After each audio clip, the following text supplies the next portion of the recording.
Captain எங்கே வராரு, அங்கே விஜய் சார் எப்படி வராரு, இதை பார்க்குறது தான் வந்து இந்த படத்துடைய 100% என்னோட எக்ஸ்பெக்டேஷன் இருக்குது. இது வந்து ஆக்சுவலாக விஜயகாந்த் சார் இருக்கும்போதே அவரை வச்சு எடுக்கணும்னு பிளான் பண்ணுறது. அதுக்கு பிளான் பண்ணி அது நடக்கல சார், அவரோட ஹெல்த்தும் சரியில்லை, அது மாதிரி அவர் கேட்கலான்னு சொல்லும்போது அப்புறம் அவங்க விஜய் சாரோட பண்ணும்போது விஜய் சார்ட்ட சொன்னேன் ரொம்ப நல்லா இருக்கடா பண்ணலாம்டா, அது நானே அவருக்கு பண்ணுற மாதிரி இருக்கும்னு அவரும் ரொம்ப சந்தோஷப்பட்டிருக்காரு. ஃபேமிலி ஆடியன்ஸ் எல்லாருமே இவ்வளோ நாள் கழிச்சு விஜயகாந்த் சார் ஒரு ஃப்ரேமில் நம்ம பார்க்க போகிறோம், எப்படி இருக்கிறவங்க பார்க்க போகிறோம். இவ்வளோ இதோட எவ்வளவு வேல்யூ அப்படின்றது எனக்கு தேட்டரில் தெரியும். கண்டிப்பாக ஒரு ஃபயர் இருக்கும் சார், கண்டிப்பாக ஃபயர் இருக்கும் அந்த ஓப்பனிங் சார். அந்த அதிர்வு அடகிறதுக்கே ரொம்ப நேரம் ஆகும். அதுக்கப்புறம் நீங்கள் 10 நிமிஷம் எதை சொன்னாலும் நமக்கு புரியாது. இருக்கணும் அப்படி இருக்கும் சிலுத்துக்குது உடம்பெல்லாம். ஏன்னா நம்ம அப்படி இருக்கிறோம், நம்ம ஒரு கேப்டனை பார்க்க போகிறோம். அதில் விஜய் சார் வருவார், அது வந்து எப்படி இருக்கும் அந்த மூமெண்ட். அவ்வளோ பெரிய செலவு, இது சாதாரணமாக பண்ணுற விஷயம் இல்லை, சும்மா ஒரு சிஜி ஸ்டார்ட்டில் வர்ற விஷயம் இல்லை.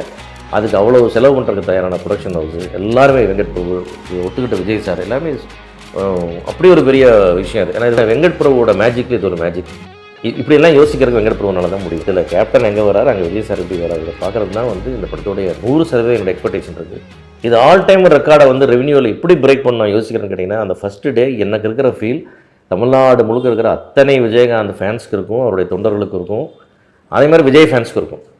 விஜய் ஃபேன்ஸ் எல்லாத்துக்குமே விஜயகாந்த்னா விஜய் அது மேலே வச்சு பார்ப்பாங்க, ஒரு அண்ணன் ஸ்தானத்தில் வச்சு பார்ப்பாங்க அதை. அதனால் வந்து அவங்களும் இது மேலே ஒரு எக்ஸைட்மெண்ட்டாக இருப்பாங்க. அதே விஜயகாந்த் சார் வந்து செந்தூரப்பாண்டி மாதிரி ஒரு படம் பண்ணி ஒரு காம்பினேஷன் விஜய்க்கு வந்து ஒரு ஸ்டார் ஸ்டேட்டஸ் கொண்டு வரதுக்கான ஒரு படமாக அதை பண்ணி கொடுத்தாரு. அதாவது மக்கள் மொத்தத்துக்கும், ஆனால் அவர் மாஸில் இருக்கும்போது அந்த மாஸில் கொண்டு போய் விஜய் சேர்த்த படம் வந்து செந்தூரப்பாண்டி. ஸோ அந்த மாதிரி ஒரு படம் பண்ணதுக்கப்புறம் அதுக்கப்புறம் 2 பேரையும் ஃப்ரேமில் சேர்ந்து பார்க்க போகிற படம் இதுதான்ற போது எங்களுக்குலாம் நான் வந்து ஒரு விஜயகாந்தோடைய வளர்ப்பா, என்னுடைய காட்ஃபாதர் வந்து என்னுடைய ஆத்மார்த்தமான நடிகரோடு சேர்ந்து ஒரு ஃப்ரேமில் பார்க்க போகிறது இப்போ நினச்சாலும் ஒரு எக்ஸைட்டிங் மூமெண்ட்டாக இருக்குது. இன்றைக்கி வந்து அஜித் சாருடைய கேரியர்லேயே எடுத்திங்கன்னா மங்காத்தா எப்படி ஒரு ஹைலைட்டான படமோ அது மாதிரி விஜய் சாரோட கேரியர்லேயே GOAT will be highlighted film, no doubt. ஏன்னா அந்தளவுக்கு வந்து ஸ்ட்ராங் கண்டென்ட் வச்சுருக்காரு, அதனால் ஹார்ட் ஒர்க் பண்ணியிருக்காங்க. சார் வந்து அவ்வளோ எக்ஸ்ட்ரா நிறைய பர்ஃபார்மன்ஸ் பண்ணியிருக்காரு. ப்ளஸ் வந்து ப்ரொடக்ஷன் ஹவுஸ் ரொம்ப யோசிக்காமல் செலவு பண்ணி எல்லாமே பண்ணி கொடுத்துருக்காங்க. அதனால் எல்லா விதத்துலேயும் வந்து ஒரு ஃபுல்ஃபில்டாக, அதாவது ஆரம்ப நாள்லேருந்து கடைசி வரைக்கும் ஒரு சின்ன லேக்கோ குறையோ ஷெட்யூலோ பிரேக்கோ எதுவுமே நம்ம கடற்கடன்னு போய் முடித்தாங்க. எவ்வளோ ஃபாஸ்ட்டாக முடித்தாங்க, டைமே கம்மி, அதில் முடிச்சு இன்றைக்கி ரிலீஸ்க்கு வந்துருச்சு படம். கூடுதலான ஒரு சந்தோஷம் என்னென்னா அது செப்டம்பர் 5 தான் சரோஜா ரிலீஸ் ஆன டேட்.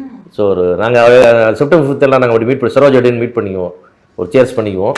ஸோ அது வந்து இன்றைக்கி வந்து இனிமேல் சரோஜா அண்ட் குட் டே தெரிஞ்சுதா அந்த டேட்டு அமைஞ்சிச்சு. அவங்களுக்கு ஆக்சுவலாக வேறு டேட்லாம் பிளான் பண்ணிட்டே வந்தாங்க. கடைசியில் இந்த கேப் கரெக்டாக இருக்குன்னு வந்து விநாயகர் சதுர்த்தி வருது, அந்த ஹாலிடே கரெக்டாக லிங்க் ஆச்சு. ஸோ அமைஞ்சது. I think the greatest of all time was Vijayakanth sir. I think இந்த டைட்டிலுக்கு ஏற்ற மாதிரி ஒரு ரியல் கேரக்டரை வந்து உள்ள அவர் கொண்டு வந்திருக்காரு. அவர் இருக்கிறதே ஒரு பெரிய பூஸ்ட் டு த ஃபிலிம் அப்படின்ற மாதிரி இருக்குது.